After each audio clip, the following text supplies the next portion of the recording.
Allez les amis, bonjour. Et si on parlait d'un sujet hyper chiant sur fond musical, s'il vous plaît.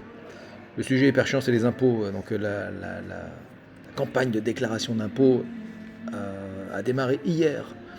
Et ne faites pas comme moi, n'attendez pas le dernier moment pour déclarer vos revenus de l'année dernière.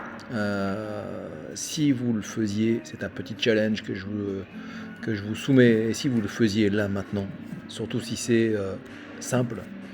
Si c'est pas simple, bah écoutez, donc vous pouvez vous faire accompagner. Donc sachez que il y a, tenez, je vous en parle tout de suite. Regardez, je vais pas faire une vidéo là-dessus, mais vous pouvez obtenir l'aide de l'opération Allo Impôt, et c'est l'aide des experts comptables, qui sont quand même assez bien placés pour vous accompagner.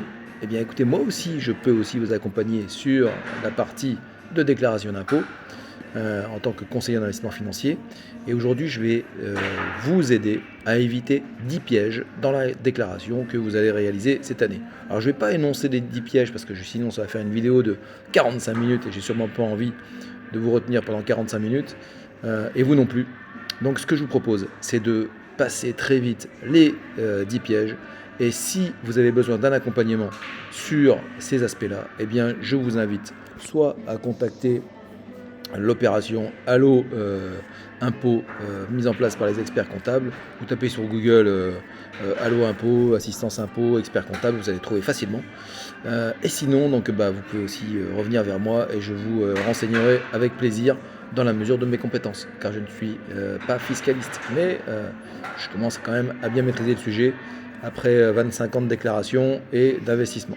Alors, le premier piège, il concerne les parents isolés. Si vous êtes parent isolé,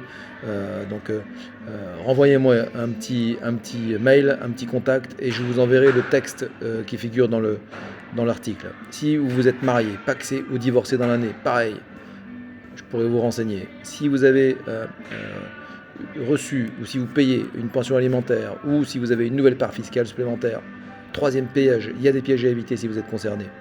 Si vous avez réalisé un stage ou reçu des indemnités indûment pré-remplies dans la déclaration, contactez-moi. Si vous avez des comptes à l'étranger, contactez-moi. Si vous êtes salarié impatrié, je ne sais même pas ce que ça veut dire. Mais je vous renseignerai quand même car j'irai chercher l'information. Et ça, je vous le dis tout de suite, ça m'arrive souvent de dire je ne sais pas.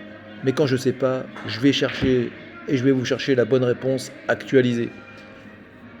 Le septième piège, c'est les dividendes des patrons et des patronnes de PME. Si vous êtes dans ce cas-là, il y a des pièges à éviter. Et là aussi, je pourrais vous renseigner dans le cadre de mon métier. C'est un sujet que je connais. Huitième piège, la mutualisation des plafonds d'épargne retraite. Eh bien là aussi, il y a des choses et des erreurs à ne pas commettre. Ça aussi, je maîtrise. Ensuite, neuvième piège, les rachats de trimestres déductibles. Oh là, j'ai une pensée pour un bon copain, il va se reconnaître sur cette expérience de rachat de trimestre. Oh là, je vais pas te citer. Non, je vais pas parler de toi. Et le dixième piège, le barème progressif ou la flat tax. Si vous avez fait des investissements mobiliers, si vous investissez dans la bourse ou déplacement financier, vous êtes concerné. Voilà, donc si vous avez oublié l'IFI théorique, je ne sais pas ce que c'est, mais je sais ce que c'est que l'IFI, mais je n'ai même pas lu cet encart. Dans tous les cas, donc je vous le redis, si vous êtes concerné par un de ces 10 pièges, eh bien contactez-moi, je vous enverrai les informations utiles pour la rédaction de votre déclaration. Je vous souhaite un très bon week-end et à bientôt.